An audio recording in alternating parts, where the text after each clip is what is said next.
Toma posse na presidência do tribunal o senhor Luiz Roberto Barroso. Fez um discurso de posse que, como quase todos os discursos de posse, tem um tom de lirismo, de candura, de ternura, de enternecimento, que são o introito, o prelúdio do que vem depois. Alguns não precisam nem tomar posse para mostrar a cara. Outros mostram a cara, tomam posse com uma outra cara momentânea, cercado ali por áulicos e por sabujos, e depois, no dia seguinte da posse, começam a mostrar o que são, a que vêm e a ratificar, não retificar, confirmar, ratificar aquilo que fizeram antes e que, evidentemente, vão fazer depois. Eu quero lembrar aqui algumas passagens do ministro Barroso, que foram recorde de visualizações e comentários nas minhas lives, quando eu, na época, trouxe cada um dos episódios em que ele se envolveu. O ministro Barroso, que nesse discurso de candura e de lirismo, falou que o Brasil é um só e que nós somos um só, e eu já posso dizer que eu não sou um só junto com ele, posso ser um só junto às pessoas ou com as pessoas que amo e que me amam, ou saindo dessa esfera, junto com as pessoas que respeito, admiro, porque aí você pode dizer que nós somos um só, principalmente quando as pessoas têm bom caráter, boa índole, boa personalidade e que têm bom senso. Aí nós podemos dizer que somos um só, mas o rebanho tem espécies ou espécimes bem diversos. O senhor Luiz Roberto Barroso é o mesmo que disse, dirigindo-se a um brasileiro, e ali ele falava a um brasileiro que educadamente perguntava a ele algo que tinha o direito de perguntar na via pública, em Nova York, disse a este brasileiro, dirigindo-se a muitos outros milhões de brasileiros, perdeu o Mané. Quando na oportunidade eu disse, Mané é o ministro, se ele tem a liberdade de ofender alguém. Se é que Mané é ofensa. Eu também posso dizer que Mané é quem me diz. É ele que, no discurso, no palanque da UNE, como ministro que ia tomar posse na presidência do tribunal, diz: nós derrotamos o bolsonarismo. Isso é discurso de palanque político ideológico. Ele pode derrotar quem ele quiser, é um direito dele na atividade política. Mas a atividade política é vedada aos magistrados, principalmente aos magistrados que são ocupantes de tronos no Supremo Tribunal Federal. Então, esse Brasil uno, indivisível, pacificado, que em sua manifestação no discurso de posse, plena de ternura, dizia que o Brasil é uno e somos todos unidos, era o que dizia, nós derrotamos milhões de brasileiros. É o que dizia, perdeu Mané.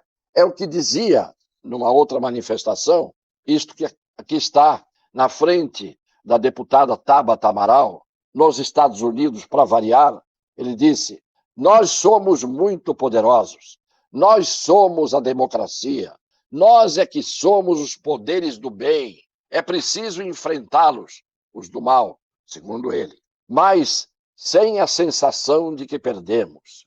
É ele que disse, eleição não se vence, se toma. É preciso não valorizar o inimigo. Palavras ditas, gravadas e exibidas nos meios de comunicação, nas redes sociais e nestas lives que estão aqui. É preciso não valorizar o inimigo. Tudo isso que eu estou dizendo que ele disse e fez é incompatível com o teor, o conteúdo e as intenções do seu discurso de posse. Não acabou.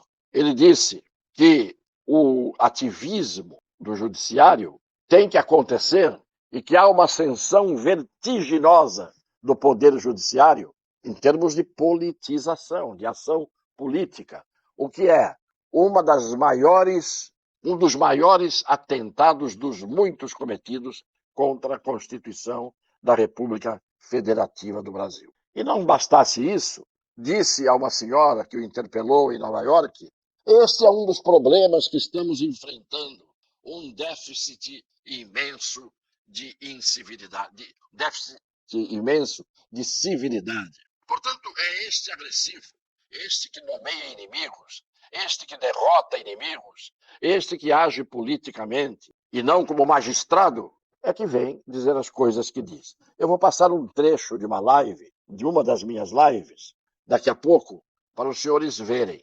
Nessa posse, que era uma posse não de um presidente de uma Suprema Corte, mas era a posse de uma pessoa que estava agindo como se ele fosse a corte, como se ele estivesse acima do bem e do mal. E esta é uma postura costumeira, quando ele diz nós somos o bem, nós somos a democracia, e ele pura e simplesmente chama para sua festa particular, como presidente. Imagine em qualquer país civilizado do mundo, um presidente de uma Suprema Corte chamando uma cantora, por melhor que fosse e seja, para cantar ali, para, depois disso, promover, segundo consta, pela associação, patrocínio da Associação dos Magistrados, quer dizer, dos Magistrados Brasileiros, a AMB, um baile para 1.200 pessoas. Isso tratando-se da posse de um presidente de uma Suprema Corte, que disse todos esses absurdos que eu já mostrei aqui. Pois vejam, no baile da posse, o ministro empunhando o seu cálice e festejando. Creio que essa festa tenha sido em homenagem aos presos injustamente que existem no Brasil hoje, por razão política, porque a ascensão política só tem direito de ter vertiginosa o judiciário, segundo o ministro presidente. Eu peço ao meu querido Bill que depois dessas cenas regadas a um bom vinho e a uma boa música, que coloque o trecho da minha live que completa aquilo que eu acabei de dizer até agora. Por favor. Vejam o que ele disse numa palestra em Porto Alegre. O Poder Judiciário no Brasil, após a Constituição de 1988, viveu e vive ainda um vertiginoso processo de ascensão institucional. O Judiciário deixou de ser, já de algum tempo, um departamento técnico especializado e passou a ser um poder político na vida brasileira. Eu acho que essa é a primeira observação importante. Houve uma mudança na natureza do papel, na visibilidade e nas expectativas que existem em relação ao poder judiciário. Vejam cada palavra. Após a Constituição de 1988, e aí eu não sei se eles estão dizendo que a Constituição fez isso, isto é, após a vigência dela, isso passou a ocorrer porque ela determinou isso, ou se após a Constituição de 88, que está superada, que foi jogada fora, que foi desrespeitada, inventaram uma nova Constituição sem Assembleia Constituinte, que está na cabeça de juízes, funcionários públicos do STF. Após a Constituição de 88, passou-se a viver e vive-se uma, palavras dele, vertiginosa. Um vertiginoso é um processo tão rápido que dá vertigem. Um vertiginoso processo de ascensão institucional. Da onde veio esse vertiginoso processo de ascensão institucional no Poder Judiciário? Quem determinou o início, a continuação, a vigência dessa ascensão vertiginosa do processo institucional, fazendo, diz ele, com que o Poder Judiciário seja um poder político? Se não está na Constituição, e se ele disse que passou-se vertiginosamente a viver um processo de ascensão, que deu ao Poder Judiciário um poder político, a pergunta que eu faço é, quem deu? Quem conferiu ao Judiciário o poder político? Ele próprio? Isto é o que eu disse na época, repito hoje, exatamente palavra por palavra o que eu disse, porque o que ele disse foi uma heresia jurídica. O Judiciário passou a exercer, em processo de ascensão vertiginoso, esta tarefa política, deixando de ser um departamento técnico. O que ele fala departamento técnico, na verdade, é um órgão de aplicação da justiça. Isso não é departamento técnico, esta é a função do Poder Judiciário. Poder Judiciário não é poder político. Se quer ser poder político, meta-se dentro do Congresso Nacional e vão fazer ali política, juntos, o Poder Judiciário e o Poder Legislativo, que começa a dar, por meio de alguns, uma ideia de reação em relação ao despotismo do Poder Judiciário. Voltando à imagem do cálice e do festejo ou do festim, eu me lembro da poesia, meu caro Bill, do Ijuca Pirama, em que o grande Antônio Gonçalves Dias, no Ijuca Pirama, dizia: em fundos vasos de alvacenta argila ferve o cauim. Enchem-se os copos, o prazer começa, reina o festim. Uma das obras-primas da literatura brasileira. Aí está o copo.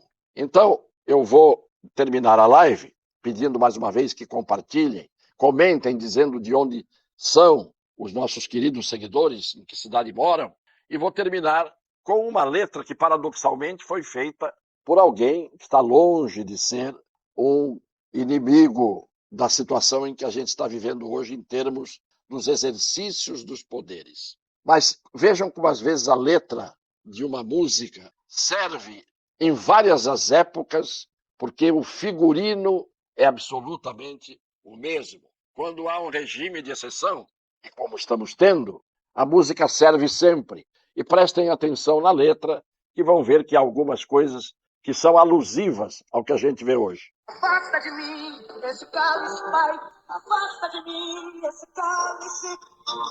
Vinho tinto de sangue. De muito gordo a porta já não anda. De muito usada a faca já não corta. Como é difícil, pai, abrir a porta. Essa palavra presa na garganta. Esse pileque homérico no mundo. De que adianta ter boa vontade? Mesmo calado, peito resta cuca.